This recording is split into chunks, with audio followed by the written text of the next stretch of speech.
So, since the 2024 election did not go the way of not fascism, I think the postmortems uh, I'm in favor of. I think we should never stop learning the lessons of what happens when you run centrist Democrats without a strong vision and who do not speak to the realities of Americans and talk about things like economic economies or economic what is it? The opportunity economy, excuse me, versus just saying things like Medicare for all or, universal basic income or, massive limits on rent gouging and price gouging and all this. So, but one of those lessons for me, as we are in a week where Israel has absolutely ramped up its attacks on Gaza. And not only that, but is openly saying this is their final solution. We know that 80% of buildings in Gaza have been destroyed. And just over the last few days, you're talking 600 people killed, mostly refugee camps. We're looking at, I think the UN just this morning said 14,000 children, babies are at risk of dying in the next 48 hours.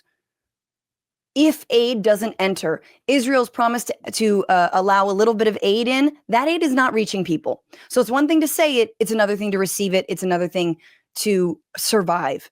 And that is not actually what the Israeli government wants, and largely because no restraint was put from the American government onto the Israeli government. It has not happened, obviously, under Trump, and it sure as shit did not happen under Biden. And really being honest about that, and how that contributed to so many ostensible Democrats staying home, feeling like their issues didn't matter, feeling like they tried, that they, cried out, they made calls, they took the streets and were reprimanded and called, petulant or anti-Semitic at worst, for standing up for the people of Gaza. I mean, that really all should factor into any Democratic Party that's worth its salt, that wants to move forward in this time.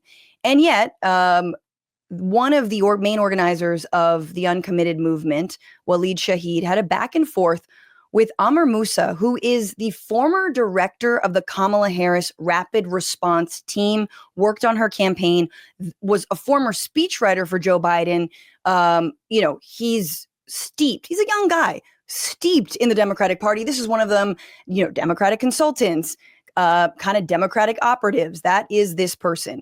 And upon news that Trump is trying to relocate 1 million Palestinians from Gaza to Libya, Amar tweeted, CC the uncommitted movement. Now, if you can't read between the lines, this is what we've been seeing from a lot of, blue MAGA libs, which is let's blame the people who had a problem with voting for someone who was greenlighting genocide and supplying the weapons to do said genocide. Let's blame them rather than my candidate who refused to budge after months, after the international outcry, after all kinds of human rights bodies said what they said about what was happening, the ICJ cases against Israel, the arrest warrants for Netanyahu and Gallant, that no. It's these pesky little lefties who can't see past the dead babies. That's who we're going to blame. And Waleed responded, which I think is a very perfect response, saying there's a genre of Democratic operative who spent the last year gaslighting the public and covering up Biden's decline, who now only invoke Palestinians not to mourn them, but to mock them. It's cynical hackery at its worst, divisive and self-sabotaging at a moment when we should be earning back the trust of voters this party pushed away. If we're serious about stopping MAGA, like showing up late to a funeral just to shame the mourners for crying. That is beautifully said. And then, of course, Amr Moussa has to respond. There's a genre of Dem operative who cares more about clout chasing than winning elections. Waleed led a campaign to persuade voters Kamala Harris would have treated Palestine the same as Trump. He knew that was a lie, but he couldn't stop because it damaged his business. Okay, there's 3 fallacies in that, but the idea that Waleed is clout chasing, okay, whatever, my guy, yes, anyone who works on primarying Democrats must be chasing clout. Because that's a total winning strategy. Every single time it works. Hell yeah, every time you push Dems from the left, you always win. But the idea, number one, that the uncommitted movement said that Trump was going to be the same as Kamala Harris is a blatant lie. Waleed then points that out, citing a New York Times article, which says that the uncommitted movement knew that Kamala Harris, there was more opportunity. She would be an improvement for Biden from Biden's severe lack of empathy, said Waleed at the time. An improvement, for not only from Biden, but obviously from Trump as well.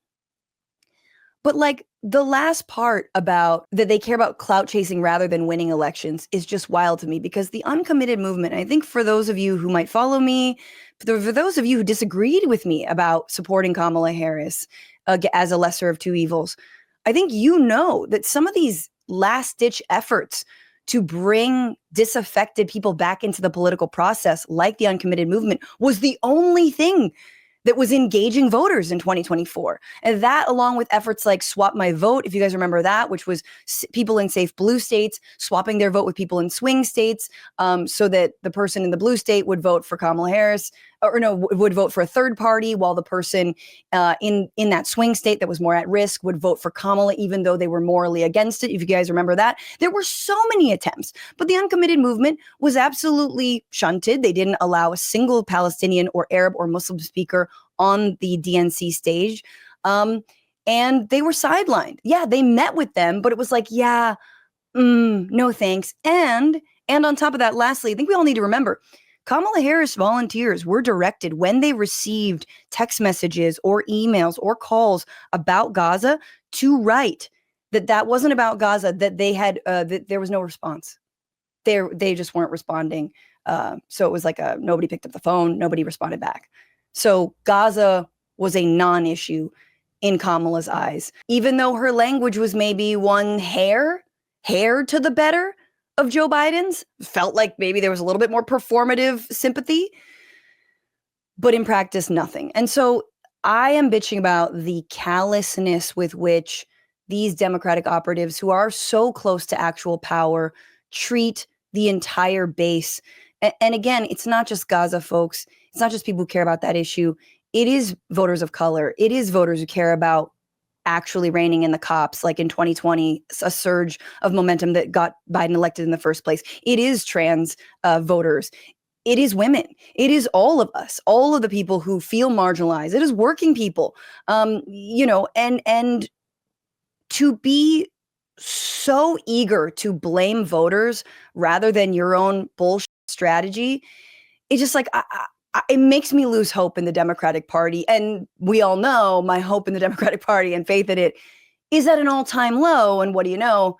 So are most Americans. We'll look at the polling a little bit later. So it's really disgusting. And if they don't learn to wise up, they're going to lose again and again. And it won't be because of people like me who are telling my audience, vote for the lesser of two evils as much as it pains you. No, but like, you can't fake it.